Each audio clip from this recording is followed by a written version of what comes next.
Lee Taemin floated in the darkness of space, his small salvage ship drifting toward the massive wreck ahead. The dead vessel was huge, bigger than anything he had ever seen. It looked ancient, covered in strange metal that seemed to shine with its own light. Taemin had been alone for 3 years now, searching through old spaceships for anything valuable. It was dangerous work, but it paid well enough to keep him alive. He checked his oxygen levels and pushed the controls forward. His ship, the Wanderer, was small and old, but reliable. Just like him, it had seen better days. Taemin was 28 years old with short black hair and tired eyes. He wore a simple gray jumpsuit with patches on the elbows. 3 years ago, he had been a soldier in Earth's special forces. Now he worked alone in the empty spaces between stars. The wreck grew larger as he got closer. It was shaped like a long crystal with smooth curves that hurt to look at. No human had ever built anything like this. The metal was not rusted or broken like most old ships. Instead, it looked perfect, as if someone had just finished building it yesterday. "What are you?" Taemin whispered to himself. He had found the wreck 2 days ago while checking his long-range scanners. It was floating in empty space, far from any trade routes. Most salvagers would not come this far from civilization, but Taemin preferred the quiet. Out here, no one asked questions about his past. Taemin guided his ship to the wreck's side and activated his magnetic clamps. The Wanderer shook as it locked onto the alien hull. He put on his spacesuit and checked all the seals twice. Working alone meant being careful. One mistake and he would die in the cold vacuum of space. The airlock cycled, and Taemin stepped onto the wreck's surface. His boots made no sound in the vacuum, but he could feel vibrations through his suit. The alien metal felt warm under his gloves, which was strange. Dead ships were usually as cold as space itself. He found an opening in the hull that looked like a door. There were symbols carved around it that glowed with soft blue light. Taemin had learned to read several alien languages during his military service, but these symbols were completely unknown. He touched the surface gently, and the door opened with a silent whoosh. Air rushed out from inside the wreck. Taemin's suit sensors showed that the atmosphere was breathable for humans. This was very unusual. Most alien ships had air that would kill a human in minutes. "Okay," he said to himself. "Let's see what you're hiding." Taemin stepped inside and turned on his helmet lights. The corridor stretched ahead of him, wider than any hallway on a human ship. The walls were covered in more of those glowing symbols. They pulsed slowly, like a heartbeat. As he walked deeper into the ship, the symbols grew brighter. The corridor ended at a huge round room. In the center was a tall pillar of the same crystal-like material as the ship's hull. Inside the pillar, Taemin could see something moving. He stepped closer and gasped. It was a woman, or at least something that looked like a woman. She had long black hair and wore flowing robes that seemed to be made of starlight. Her eyes were closed and she floated in the middle of the crystal pillar as if sleeping. But as Taemin watched, her eyes opened. They were completely black, like deep space, but filled with tiny points of light like distant stars. The woman looked directly at him and smiled. "Finally," she said, her voice somehow reaching him through his helmet. "I have been waiting so long for someone to find me." Taemin took a step back, his hand moving to the plasma cutter on his belt. "Who are you? What is this place?" "My name is Hana," the woman said. "And you, Lee Taemin of Earth, have just changed the fate of the universe." "How do you know my name?" Taemin demanded. "I know many things," Hana replied. "I know that you lost your squad during first contact with the Viridian Empire. I know that you blame yourself for their deaths. I know that you have been running from your past for 3 years. Taemin's blood turned cold. No one knew those details. The military had classified the entire mission. "What do you want from me?" "It is not what I want," Hana said. "It is what the universe requires. By finding this ship and speaking to me, you have fulfilled an ancient law. You are now a contestant in the Tournament of the Gods." "Tournament of what?" Taemin laughed, but it sounded nervous even to himself. "Look, lady, I don't know what kind of game you're playing, but I'm just a salvager. I find old ships and sell the parts. That's it. Hana raised her hand, and the crystal pillar began to dissolve around her. She stepped down onto the floor, and Taemin could see that she was not quite solid. He could see through her like she was made of light and memory. The Tournament of Ascension happens once every 1,000 years, Hana explained. The most powerful beings in the universe compete for the right to reshape reality itself. Gods, demons, cosmic entities that have existed since the birth of stars. They fight to determine who will guide the universe for the next millennium. That's impossible, Taemin said. Humans aren't gods. We can barely travel between star systems. Perhaps, Hana said, but the law is clear. Any being who discovers a tournament overseer is automatically granted entry. I am the last surviving overseer, and you found me. Therefore, you must compete. What if I refuse? Hana's expression grew sad.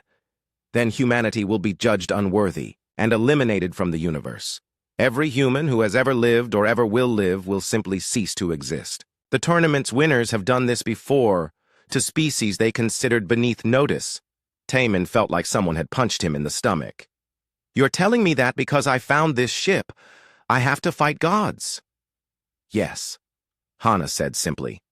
And if I lose, humanity dies? Yes. Taemin sat down heavily on the crystal floor. This was insane. 3 years ago, he had been leading commando raids against alien pirates. Now he was supposed to fight beings that could reshape reality? It was impossible. But as he looked at Hana's star-filled eyes, he knew she was telling the truth. How long do I have to prepare? He asked finally. 1 Earth year, Hana replied. The tournament begins at the galactic core in exactly 1 year. I can teach you about your opponents and help you understand what you will face. What are my chances? Hana was quiet for a long moment. In terms of raw power, you have no chance at all. The weakest tournament contestant could destroy your entire solar system without effort. But tournaments are not always won by the strongest. What do you mean? Humans have something that most cosmic entities lack, Hana said. You adapt. You find new solutions to old problems. You never give up even when facing impossible odds. These qualities have value. Taemin thought about his dead squad mates. They had died because he had made a mistake, trusted the wrong intelligence, walked into a trap. But they had died fighting, trying to protect civilians on a planet they had never seen before. Maybe Hana was right. Maybe humans did have something special. If I do this, Taemin said, I want help. I can't face gods alone. You will not be alone, Hana promised. I will be with you, and you may choose advisors from your own species. Taemin nodded slowly. He thought about his younger brother Wu Bin, who was an engineer on Earth. He thought about Su Jin, his former girlfriend who now worked as a scientist for the Galactic Council. If he was going to save humanity, he would need their help. All right, he said, standing up. Let's begin. Hana smiled, and for the first time since entering the wreck, Taemin felt hope. Taemin sat in the Wanderer's pilot seat, staring at the blue and green marble that was Earth. It had been 2 weeks since he met Hana, and his head was still spinning from everything she had told him. The tournament would have 11 contestants, and each one was more terrifying than the last. Tell me about them again, he said to the air. Hana could appear anywhere now that her ship was connected to his systems. She flickered into view beside him, her starlight robes flowing in a wind that did not exist. Veltar the Endless, Hana began. It has existed since the first stars were born. Veltar can move through time like you move through water. It has watched civilizations rise and fall for billions of years. Taemin shuddered. How could he fight something that old and powerful? Queen Morden leads the Siegeborn, Hana continued. Her people grow stronger by consuming other civilizations. She has personally destroyed 47 different species. When she eats a world, she gains all the knowledge and power of everyone who lived there. What about the others? The architect rebuilt the Andromeda Galaxy when it was dying. It thinks all life should be organized and perfect. It has turned entire star systems into machines. Nalthara can rewrite minds and memories. She has made whole planets forget their own history. Taemin rubbed his temples. And these are just 4 of them? The others are equally dangerous, Hana said gently. But remember, raw power is not everything. The tournament has rules. Strategy matters. Right, Taemin muttered. Strategy.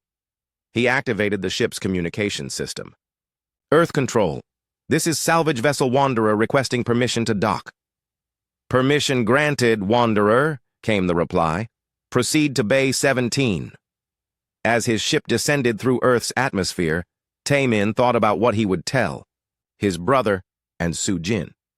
The truth sounded insane, even to him, but he needed their help. Bay 17 was quiet when he landed. Most of the traffic at the Seoul spaceport was commercial vessels bringing trade goods from the outer colonies. Taemin's small salvage ship looked tiny among the massive cargo haulers. He walked through the familiar corridors of the spaceport, breathing real air for the first time in months. Earth smelled different from the recycled atmosphere of his ship. It smelled like home. Woo Bin was waiting for him at the security checkpoint. Taemin's younger brother was 25, taller than Taemin, with long hair and grease-stained work clothes. He grinned when he saw Taemin approaching. Look what? The solar wind blew in, Woo Bin said, hugging his brother. You look terrible. Thanks, Taemin replied. Good to see you too. Sujin is waiting at my workshop, Woo Bin said as they walked toward the transport station. She said you sent her some kind of urgent message? Something about needing help? With a universe-level problem? Something like that, Taemin said. Woo Bin's workshop was in the old industrial district of Seoul. The building was converted from an ancient automobile factory, with high ceilings and wide workspaces. Half-finished projects covered every surface. Woo Bin was one of Earth's best engineers, even if he did not work for any big companies. Sujin was examining one of Woo Bin's engine designs when they arrived. She looked up as they entered, and Taemin felt his heart skip a beat. Dr. Kim Sujin was beautiful, with short black hair and intelligent eyes behind wire-rimmed glasses. She wore a simple blue dress that made her look professional but approachable. Taemin, she said, standing up. Her voice was carefully neutral. They had not seen each other since their relationship ended 3 years ago. Sujin, he replied. Thank you for coming. Your message was unusual, she said. Universe-level problems are generally outside my area of expertise. Woo Bin looked between them. Okay, what's really going on? And don't tell me it's just a salvage job. You never asked for help with those. Taemin took a deep breath. You're going to think I'm crazy. Try us, Sujin said. Taemin told them everything. About finding the alien wreck, about meeting Hana, about the Tournament of the Gods. He explained how humanity's survival depended on him competing against cosmic entities that could destroy solar systems. When he finished, the workshop was silent. For a long moment. That's... Woo Bin started. Completely insane, Sujin finished. I know how it sounds, Taemin said, but I can prove it. He activated his personal communicator. Hana, can you show yourself? The air shimmered, and Hana appeared in the middle of the workshop. Woo Bin jumped backward, knocking over a box of spare parts. Sujin stared with her mouth open. Greetings, Hana said, bowing slightly. I am Hana, last overseer of the Tournament of Ascension. Hologram? Sujin whispered. No, Hana replied. I am a consciousness preserved in quantum crystalline matrix, what you might call a ghost in the machine. Woo Bin walked around Hana, studying her from different angles. The light refraction is perfect. The particle effects are impossible with our technology. Either this is the most advanced hologram ever created, or she's telling the truth, Sujin finished. Indeed, Hana said. Your brother has 11 months to prepare for a competition that will determine the fate of your species, Sujin sat down heavily in a chair. Cosmic entities, gods and demons, beings that can reshape reality. Yes, Hana confirmed. And Taemin has to fight them. Not fight, Hana corrected. Compete. The tournament has many trials. Some involve combat, but others test wisdom, creativity, and problem-solving ability. What are his chances? Woo Bin asked. Hana was quiet for a moment. Honestly, very small, but not zero. Why? Sujin demanded. What possible advantage could a human have against gods? Humans are adaptable, Hana explained. Most cosmic entities have existed for millions or billions of years. They think in the same patterns, use the same strategies. Humans think differently. You find new solutions to old problems. That's it? Wu Bin said. Our secret weapon is being unpredictable? Do not underestimate unpredictability, Hana said. Many tournament victories have gone to contestants who surprised their opponents. Sujin stood up and began pacing. All right. Let's assume this is real. What do we need to do? Taemin felt relief wash over him. You'll help? Of course I'll help, Sujin said. If there's even a small chance this is real, we can't ignore it. The survival of humanity is at stake. I'm in too, Wu Bin said. Besides, this is the most interesting engineering problem I've ever heard of. How do you build equipment for fighting gods? Hana smiled. Now you are thinking correctly. The tournament allows contestants to use tools and equipment from their own civilization. This gives humans a significant advantage. How? Sujin asked. Most cosmic entities create everything they need through force of will, Hana explained. They do not understand technology the way humans do. They cannot imagine the creative applications of simple tools. Wu Bin's eyes lit up. So if I design something they've never seen before, they will not know how to counter it, Hana finished. Okay, Taemin said. Where do we start? With information, Sujin said. I need to know everything about these contestants. Their abilities, their weaknesses, their psychology. If we're going to win this, we need to understand our enemies. And I need to know the tournament rules, Wu Bin added. Equipment limitations, arena specifications, anything that might affect my designs. Hana nodded. I have complete records of every tournament for the past 50,000 years. But I must warn you, the knowledge is vast. It will take months to study everything. Then we better start now, Taemin said. For the next several hours, Hana shared her knowledge. She showed them holographic records of past tournaments, explaining the rules and traditions. The three humans watched in awe as cosmic titans battled across dimensions, reshaping reality with casual gestures. The first trial is always the trial of essence, Hana explained. Contestants must demonstrate their fundamental nature. Most choose to display raw power. What if we don't? Sujin asked. Then you would be the first, Hana replied. Wu Bin leaned forward. What's the point of the trial? Just to show off? The judges evaluate each contestant's potential. Those who fail the trial of essence are eliminated immediately. Judges? Taemin asked. The Primarchs. Beings so old and powerful that even gods. Show them respect. They created the tournament to prevent cosmic wars that might destroy the universe. Sujin frowned. If they're that powerful, why don't they just rule everything themselves? They tried that once, Hana said sadly. The universe stagnated. Without conflict and challenge, civilization stopped growing. The Primarchs learned that the universe needs competition to evolve. As the evening wore on, they developed a basic strategy. Sujin would research the contestants and develop psychological profiles. Wu Bin would design specialized equipment for each trial. Taemin would train his body and mind for the challenges ahead. This is going to be the hardest year of our lives, Taemin said, as they prepared to leave. Yes, Sujin agreed. But if we succeed, we'll save humanity. And if we fail? Wu Bin asked. Hana's expression grew somber. Then humanity will be forgotten, as if it never existed at all. Taemin looked at his brother and the woman he had once loved. They were risking everything to help him face impossible odds. He had never felt more grateful or more terrified in his life. Then we won't fail, he said.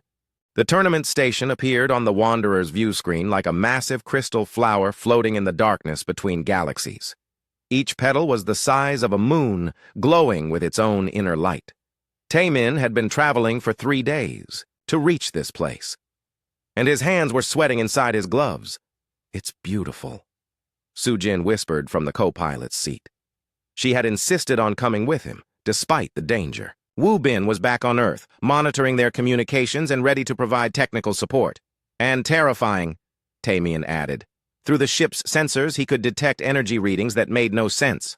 The station existed partially outside, normal space-time, held together by forces that human science could barely detect. The other contestants are already here, Hana said, materializing beside them. Can you feel them? Taemin could.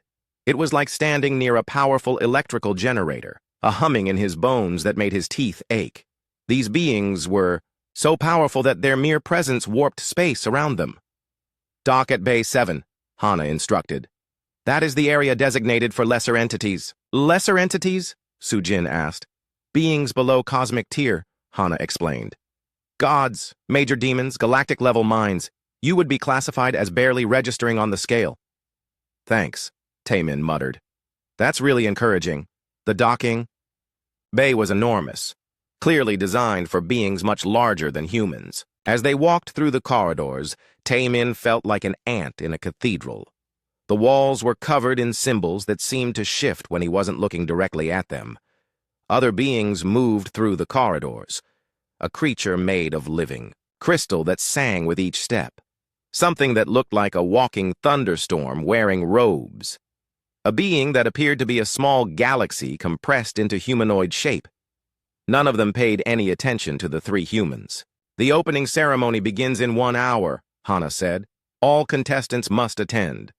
The ceremony hall was a sphere large enough to hold a small city. Floating platforms provided seating for the contestants, arranged in a complex pattern that probably had cosmic significance. Taemin found the platform marked for Earth's representative and sat down with Sujin beside him. Looking around, he could see his competition for the first time. Veltar the Endless appeared as a constantly shifting figure made of starlight and shadow.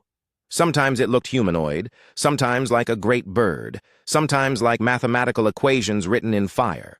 It had existed since the universe was young, and it radiated an aura of infinite patience. Queen Mordun sat on a throne made of crystallized screams. She looked humanish, but wrong in subtle ways. Her skin was too pale, her eyes too large, her smile too wide. Around her floated the ghostly forms of entire civilizations she had consumed. The architect was a geometric pattern that somehow gave the impression of vast intelligence. It spoke in binary code that translated itself directly into listeners' minds. Its platform was perfectly organized, with every surface arranged at precise angles. Nalthara looked like a beautiful woman with silver skin and no eyes. Where her eyes should have been were swirling vortexes that seemed to lead directly into people's minds. Taemin felt her attention pass over him briefly, and he had to fight the urge to tell her his deepest secrets.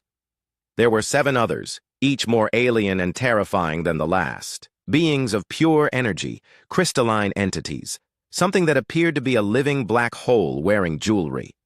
At the center of the sphere, 3 figures materialized. These were the Primarchs, the judges of the tournament. They were so ancient and powerful that looking at them directly was painful. Taemin's eyes watered as he tried to focus on their forms. "Welcome, cosmic entities, to the Tournament of Ascension," one of the Primarchs spoke. Its voice echoed from every direction at once. "You have come to compete for the ultimate prize, the right to guide the universe's development for the next millennium. The trials will test not only your power but your wisdom, creativity, and worthiness to shape reality itself," another Primarch added. "Some of you will fail. Some of you will die. One will ascend." The third, Primarch's attention swept across the assembled contestants. "We begin with the trial of essence. Each contestant will demonstrate their fundamental nature. You have 1 standard galactic hour to prepare." As the contestants began to disperse, Taemin felt eyes on him. He turned to see several of the cosmic entities staring at him with expressions ranging from curiosity to contempt. "They know I don't belong here," he whispered to Sujin. "Good," she replied. "Let them underestimate you." Back in his assigned quarters, Taemin paced nervously while Sujin and Hana helped him prepare. "Remember the plan?" Sujin said. "Don't try to match their raw power. Show them something they've never seen before." "Human adaptability," Hana agreed. "Your species' greatest strength." Taemin nodded and activated the equipment Wubin had designed. It was a holographic projector combined with historical databases and tactical analysis software. Nothing fancy by human standards, but the alien contestants would have never seen anything like it. The trial of essence took place in an arena that existed in folded space. The audience of Primarchs and Cosmic observers floated in dimensions that intersected with the competition area. Each contestant would have 10 minutes to demonstrate their essential nature. Veltar went first. Time around it stopped, reversed, accelerated, and folded back on itself. It showed the birth and death of stars, the rise and fall of civilizations, the endless cycle of cosmic evolution. The display was beautiful and terrible, demonstrating power over the fundamental flow of time itself. Queen Morden summoned the ghosts of 47 dead civilizations. Each species told the story of how she had consumed them, how their strength had become her strength, the arena filled with the screams and prayers of billions of extinct souls. The architect rebuilt the arena itself, transforming the chaotic space into a perfect geometric structure. Every angle was precise, every surface optimized for maximum efficiency. It demonstrated that it could impose order on any system, no matter how complex. One by one, the other contestants displayed powers that defied human understanding. Reality warping, dimension manipulation, the ability to rewrite the laws of physics with a thought. Then it was Tae-Min's turn. He walked into the center of the arena, feeling very small and very human. The cosmic audience waited to see what this insignificant being could possibly demonstrate. Tae-Min activated Wu Bin's projector. Instead of displaying raw power, he showed the story of humanity, but not the story most people expected. He started with a single human, alone and afraid, facing a saber-toothed tiger with nothing but a sharp stick. The human was smaller, weaker, slower than the predator, but the human thought, adapted, planned. It used fire to drive the tiger away. The projection shifted. Now it showed humans facing the plague, using quarantine and medicine to defeat an invisible enemy. Then came war, as humans developed better strategies and tactics to overcome stronger opponents. The story continued through history, humans reaching for the stars not through cosmic power, but through ingenuity and determination, facing alien invasions with tactics and technology, solving problems that gods might fix with raw force, but that humans approached through cooperation and innovation. "This is my essence," Tae-Min said, his voice echoing through the arena. "I am human. We are not the strongest or the fastest or the most powerful, but we adapt, we learn. We find new ways to solve old problems. We never give up, no matter how hopeless things seem." The projection showed humanity's greatest moment, first contact with the galactic community, not as conquerors or gods, but as diplomats and mediators. Humans had become the bridge between alien species that had been enemies for millions of years. "Power is temporary," Tae-Min continued. "Strength fades.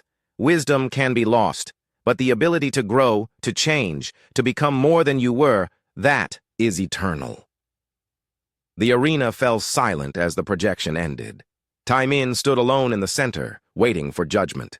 Several of the cosmic entities were staring at him with new interest. Veltar leaned forward, its star form flickering with what might have been curiosity. The architect's geometric patterns shifted into configurations that suggested confusion. Only Queen Morden looked angry. Her beautiful face was twisted with disgust.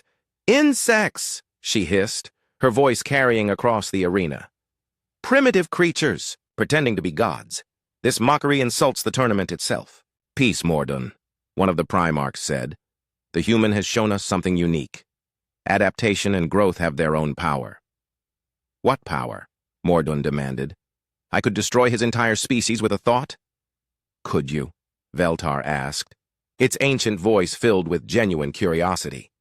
"You could destroy their bodies, certainly, but could you destroy their ideas, their ability to inspire others to grow beyond themselves?" The architect's binary speech translated into words.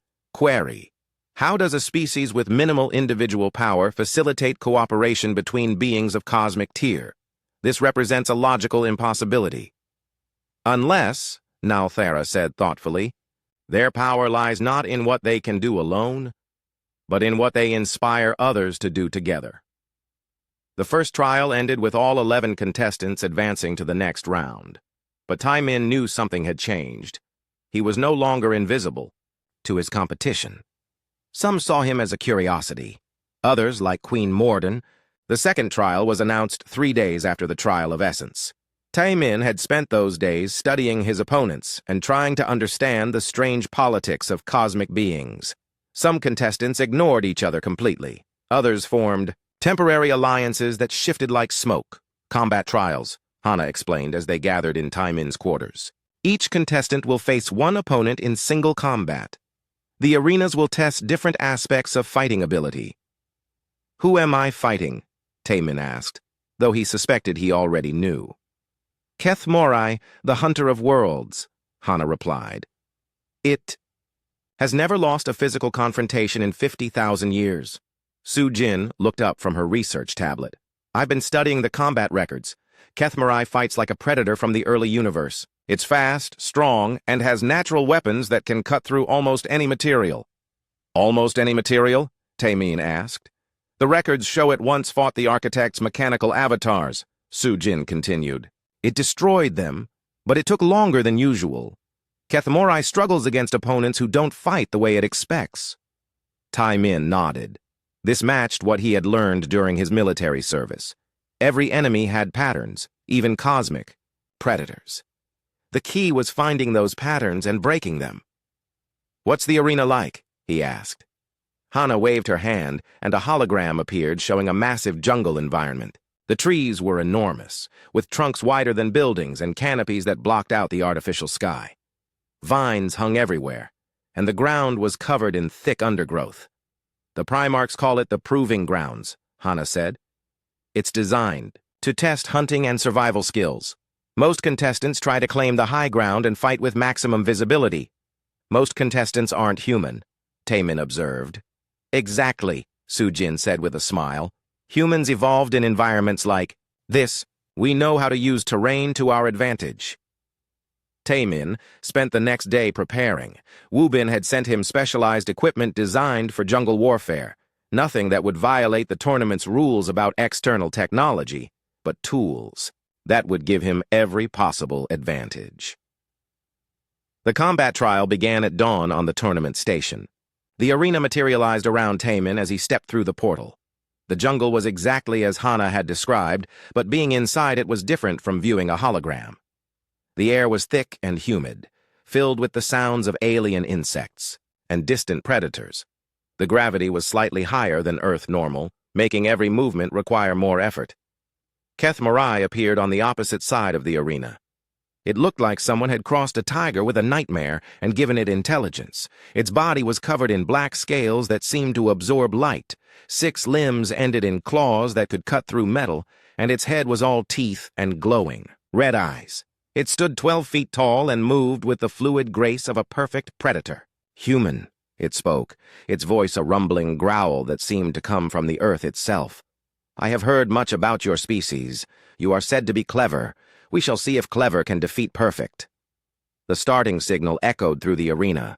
Instead of charging forward like most opponents would expect, Taemin immediately melted into the jungle. He had learned this technique during Special Forces training, how to become invisible in dense terrain.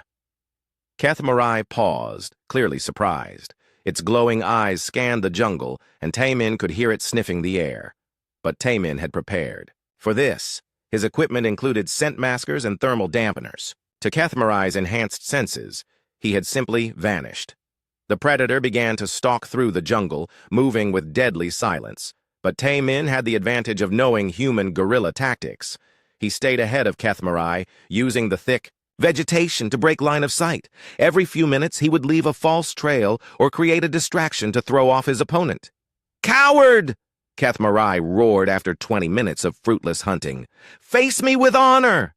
Taemin almost smiled. The creature was getting frustrated, which meant it was starting to make mistakes. Perfect predators were used to quick, decisive hunts. Extended stalking matches played to human strengths, but Taemin couldn't hide forever. Eventually, he would have to engage. The question was how to hurt something that had natural armor and claws that could cut through steel. The answer came when Keth Morai passed near one of the enormous trees. Taemin had spent hours studying the arena's geography, looking for weaknesses he could exploit. These trees were ancient and massive, but they were also hollow at the base. Their root systems created caves and tunnels beneath the jungle floor. Taemin triggered the first of his prepared traps. Explosive charges, carefully placed during his initial reconnaissance, detonated in sequence, not aimed at Kethmarai directly. That would have been useless against its armor. Instead, the explosions were positioned to bring down one of the massive trees. The tree fell with a crash that shook the entire arena. Kethmarai leaped aside, but the falling trunk wasn't the real attack. As the tree hit the ground, it ruptured the hollow root system beneath it. The ground collapsed, creating a pit 30 feet deep. Kethmarai found itself trapped at the bottom of the pit, disoriented and angry. For the first time in the fight, Tae-min had the high ground advantage, but he still couldn't win in direct combat. Kethmarai could climb out of the pit easily, and once it reached the surface, Tae-min would be dead in seconds, unless he changed the rules of the engagement. Tae-min activated his second prepared surprise. Hidden charges throughout the pit detonated, but these weren't explosive. They were incendiary devices that Wu Bin had designed specifically for this fight. They filled the pit with a special chemical mixture that created thick, choking smoke. Kethmarai roared in fury as its enhanced senses were overwhelmed. The smoke blocked its vision, confused its sense of smell, and made it difficult to hear. For a creature that relied on perfect predator instincts, this was like being struck blind and deaf. Tae-min dropped into the pit, wearing a breathing mask and thermal goggles. In the smoke, he was invisible, but he could see Kethmarai clearly. The predator was thrashing around, trying to clear its senses and find its opponent. Now came the most dangerous part. Tae-min couldn't hurt Kethmarai with conventional weapons, but he didn't need to. He just needed to win the fight. Using techniques he had learned in Special Forces training, Tae-min approached from behind.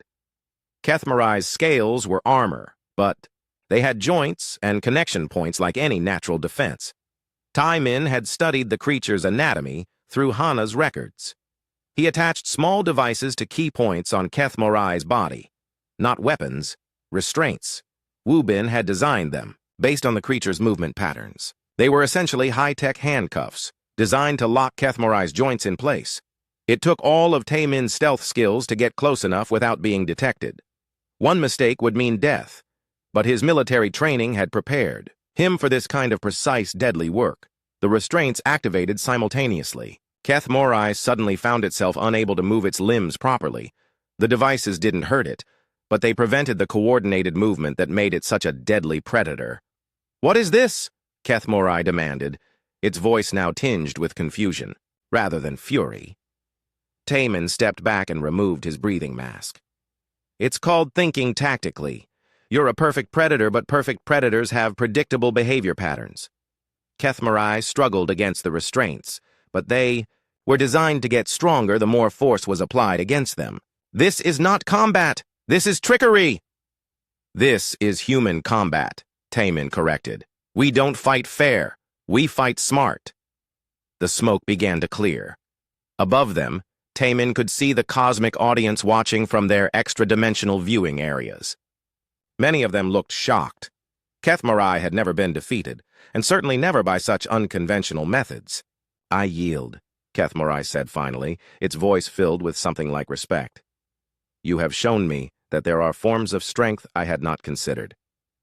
Tae-min disabled the restraints and helped the massive predator climb out of the pit. As they stood together in the ruined arena, Kethmarai studied him with new interest. "Your species fights as a pack," the predator observed. "Even when alone, you use pack tactics. This is unusual." "We evolved as social hunters," Tae-min explained. "Cooperation and strategy matter more to us than individual strength. Perhaps this is why the Primarchs allowed you into the tournament." Kethmarai mused. "You represent a different kind of power." As they were transported back to the tournament station, Tae-min felt a mixture of relief and growing concern. He had won his first combat trial, but he had also revealed more of humanity's tactical advantages. His remaining opponents would be prepared for his tricks. Su-jin was waiting for him in the medical bay, where tournament healers checked him for injuries. She hugged him tightly when the healers pronounced him unharmed. "That was incredible," she whispered. "I was so scared when you dropped into the pit." "It was the only way to win," Tae-min replied. "But now they know what to expect from humans. The next trials will be harder." "Let them come," Su-jin said fiercely. "You've proven that brain beats brawn. That's the most human victory possible." Through the medical bay's window, Taemin could see other contestants returning from their own combat trials.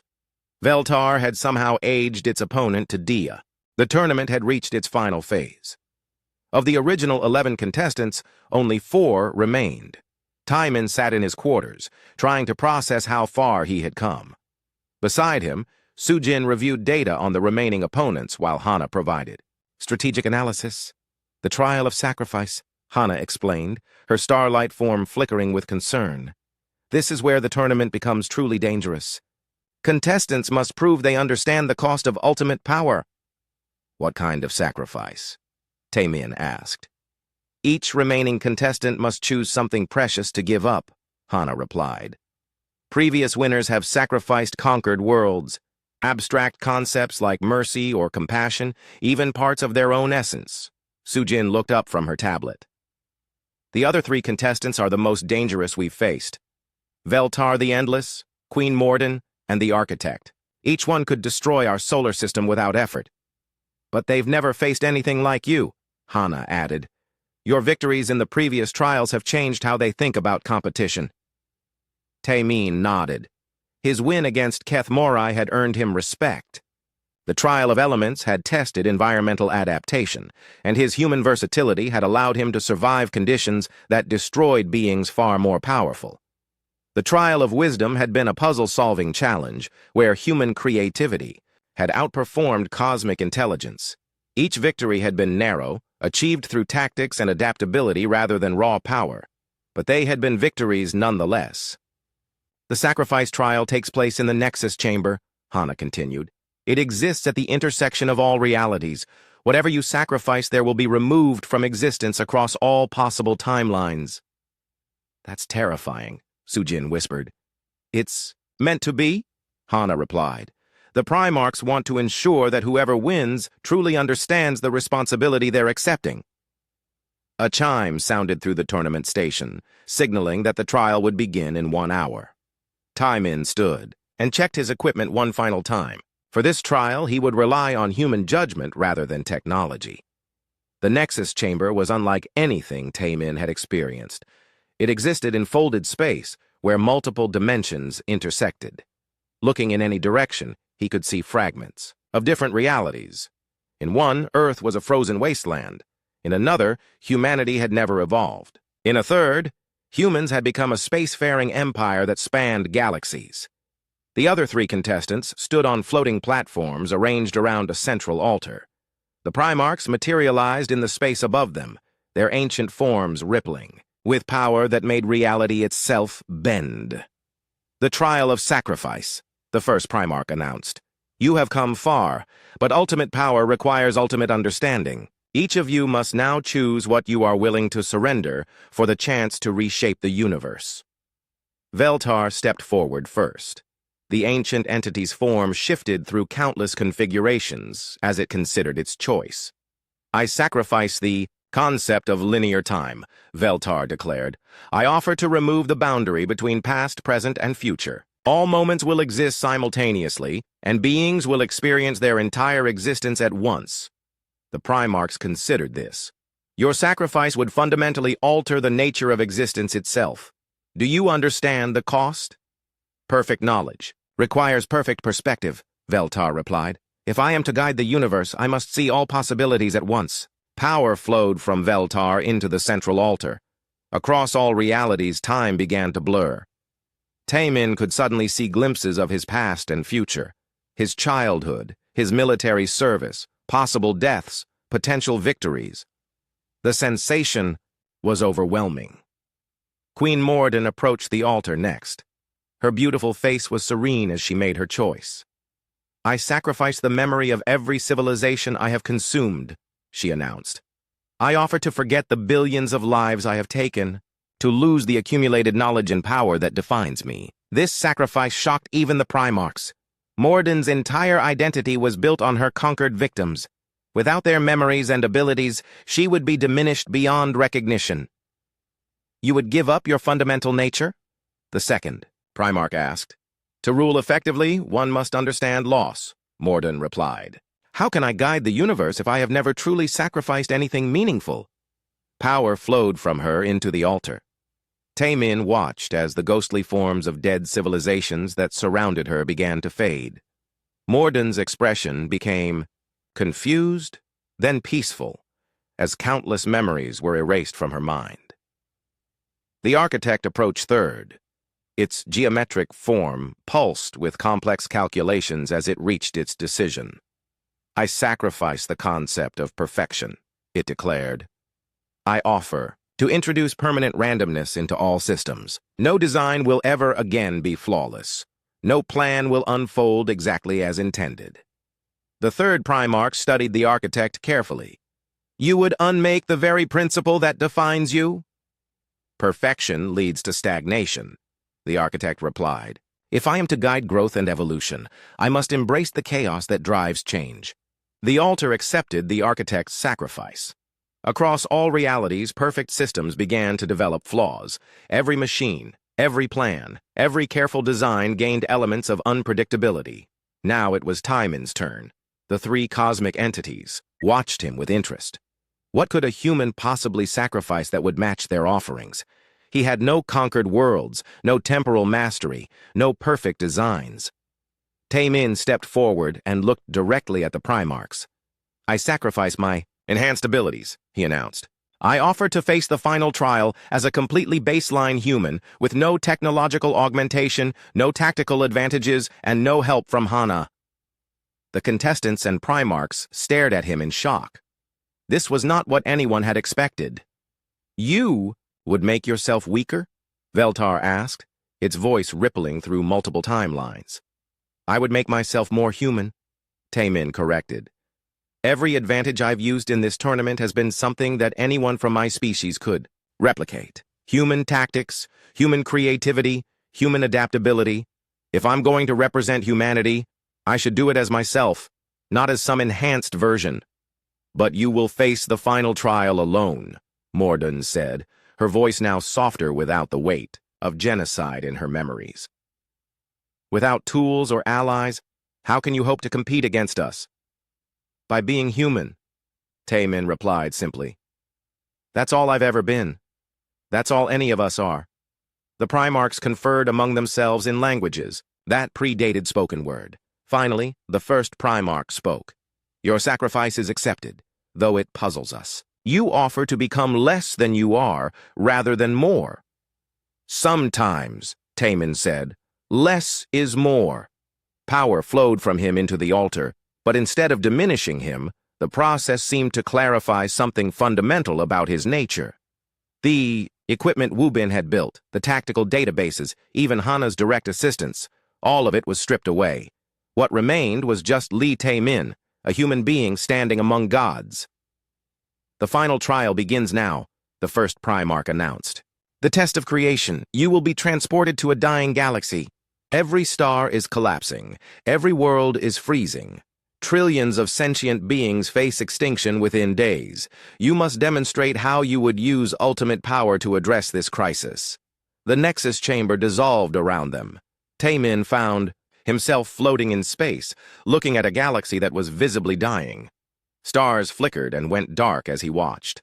Planets broke apart as their suns failed. The death cries of entire civilizations echoed through space. It was the most terrible thing he had ever seen. Veltar acted first. The ancient entity reached out across time, trying to rewind the galaxy too before its crisis began. Stars reignited, planets reformed, civilizations were restored to their previous glory. But in doing so, billions of years of growth and development were erased. Every lesson learned, every advancement made, every work of art or philosophy created during the galaxy's long decline was lost forever. The architect responded by rebuilding everything from scratch. It imposed perfect order on the chaos, creating a galaxy where every world was optimally designed for its inhabitants. But the result was sterile and uniform. The random accidents and happy coincidences that led to innovation and discovery were eliminated. Queen Morden, still reeling from her sacrifice, tried to save everyone by absorbing them into herself. But without her previous experience consuming civilizations, she couldn't maintain the consciousness of so many beings. They merged into a collective mind that lost all individual identity. Now it was Tai Min's turn. He looked at the dying galaxy and thought about what it meant to be human. Humans had never solved problems through overwhelming power. They solved them through cooperation, communication, and finding common ground. Instead of imposing a solution, Tai Min began to facilitate one. He opened communication channels between the dying civilizations, translating languages and bridging cultural gaps. He helped them share knowledge about their crisis, pooling their understanding. He mediated disputes between species that had been enemies for millennia, showing them that their mutual survival depended on cooperation. Slowly, the galaxy's inhabitants began working together. They developed new technologies by combining different species' expertise. They created evacuation plans that saved the maximum number of lives. They found ways to harness the energy released by dying stars to power their escape to other galaxies. The Primarchs deliberated for what felt like eternity. Tai Min floated in the void with the other three contestants, watching the transformed galaxy continue its work of collaborative survival. Even in these final moments, he felt proud of what they had accomplished together. Veltar spoke first, its voice echoing across multiple timelines. I have existed since the universe was young. I have seen civilizations rise and fall, watched patterns repeat across cosmic ages. But I have never seen anything like what the human accomplished. Agreed, said the architect, its geometric form pulsing with new appreciation for imperfection. My calculations suggested that optimal solutions required central control and perfect design. The human demonstrated that distributed cooperation can achieve better results than perfect planning. Queen Morden, still adjusting to her diminished state, nodded slowly.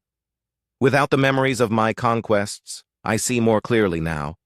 Consuming other civilizations gave me their strength, but it also eliminated their unique contributions. The human's approach preserves and enhances diversity. The first Primarch raised its hand and the cosmos fell silent. The tournament of ascension has reached its conclusion, the ancient being announced. For 50,000 years we have sought a worthy guide for the universe's development. We have seen displays of raw power, temporal mastery, perfect organization, and consuming ambition. But today, we have witnessed something unprecedented, the second Primarch continued. Li Tai Min of Earth, you have shown us that true strength lies not in the power to dominate, but in the wisdom to unite. You have demonstrated that the greatest leaders are those who elevate others rather than themselves. Therefore, the third Primarch concluded, we name you champion of the tournament and offer you the power to reshape reality itself. Tai Min felt the weight of infinite possibility settling around him. With a thought, he could rewrite the laws of physics. He could eliminate species he considered unworthy or elevate humanity above all others. He could become a god in truth, with the power to enforce his will across the entire universe. Instead, he made a choice that shocked everyone present. I decline, Tai Min said quietly. The silence that followed was deafening. Even the Primarchs seemed stunned. You decline? Veltar whispered. Ultimate power should not belong to any single being, Tai Min explained. Human history has taught us that absolute power corrupts absolutely. If I reshape the universe according to my vision, how am I different from any tyrant who has ever lived? But the universe requires guidance, the architect protested. Without central coordination, chaos will spread. No, Tai Min replied. The universe requires cooperation, not control. What I witnessed in that dying galaxy proved that. When different species work together, sharing their unique strengths and perspectives, they achieve things that no single entity could accomplish alone. The first Primarch leaned forward. What do you propose instead? Tai Min took a deep breath, knowing that his next words would change everything. I propose that we transform the tournament from a competition into an institution. Instead of one champion ruling for a millennium, create a council where multiple species share power and decision-making responsibilities. Impossible, Queen Mordoun said. Different species have different values, different goals. They would never agree on anything. That's exactly why it would work, Tai Min countered. Disagreement leads to discussion. Discussion leads to compromise. Compromise leads to solutions that consider everyone's needs, not just the winner's desires. Su-jin's voice suddenly echoed through the cosmic arena. Somehow, she had established a communication link from the tournament station. Taemin is right, she said. Human history shows that our greatest achievements came from cooperation between different groups. When we work together, we become more than the sum of our parts. Wu Bin's voice joined her. The technology for maintaining a galactic council exists. I've been designing communication and translation systems that could connect thousands of species in real time. Hana materialized beside Taemin, her starlight form brighter than he had ever seen it. The tournament's creators originally intended something like this, she revealed. They wanted to find a species that would encourage growth through cooperation. Previous winners missed the point, interpreting the challenge as a test of individual strength. The Primarchs conferred among themselves again. When they turned back to the contestants, something fundamental had changed in their ancient expressions. Your proposal has merit, the second Primarch admitted. But how would such a council make decisions? How would conflicts be resolved? The same way they always have been, Taemin replied. Through negotiation, mediation, and finding common ground. Humans aren't the strongest species, or the smartest, or the most advanced, but we're good at helping others work together. A bridge species, Veltar mused, facilitators rather than rulers. Exactly, Taemin said. Every species has unique strengths. Some are great engineers, others are natural diplomats. Some understand time, others master space. Instead of one species dominating the rest, why not create a system where everyone contributes what they do best? The architect's geometric patterns shifted into new configurations. This would require unprecedented coordination. Multiple species sharing resources and knowledge without the guarantee of direct benefit. Trust, Queen Morden added, her voice still soft from her sacrifice. This system would require trust between species that have been enemies for millions of years. Trust can be built, Taemin said. It takes time and patience, but it can be done. Humans have done it before, turning enemies into allies through understanding and mutual respect. The third Primarch spoke. If we accept your proposal, you would become not a ruler, but a facilitator. The responsibility would be enormous, and the power relatively limited. That's perfect, Taemin replied with a smile. Unlimited power is too dangerous for anyone to wield responsibly. Limited power shared among many is much safer. After another lengthy deliberation, the Primarchs reached their decision. Your proposal is accepted, the first Primarch announced.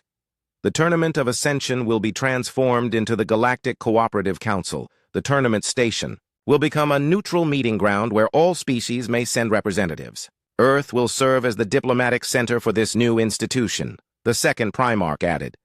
Humanity will act as mediators and facilitators, helping other species find common ground. And you, Li Taemin, will serve as the first coordinator, the third Primarch concluded. Your role will be to guide discussions, mediate disputes, and ensure that all voices are heard. Taemin felt a profound sense of rightness settle over him. This was what he had been preparing for his entire life, though he hadn't known it at the time.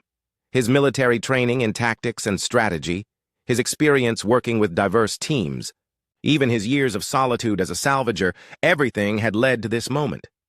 But he wasn't alone. Su-jin would join him as the council's chief researcher and anthropologist. Wu Bin would lead the technical team that maintained communication between thousands of species.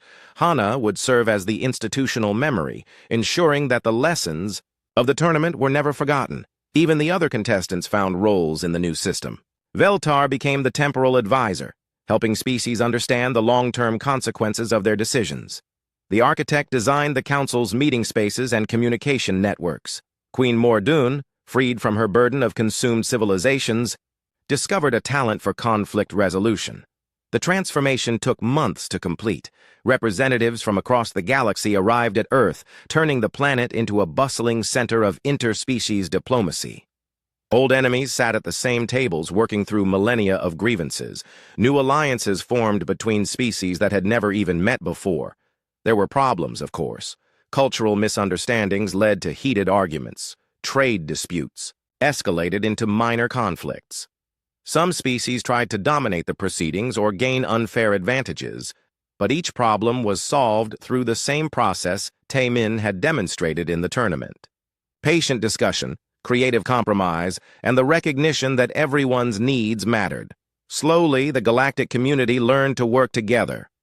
5 years later, Taemin stood in the observation deck of the former tournament station, now renamed the Unity Hub. Through the massive windows, he could see ships from hundreds of species coming and going. Trade flowed freely between worlds that had been isolated for centuries. Joint scientific projects advanced knowledge at unprecedented rates. Former enemies collaborated on massive engineering projects that benefited entire star systems. Sujin joined him at the window, slipping her hand into his.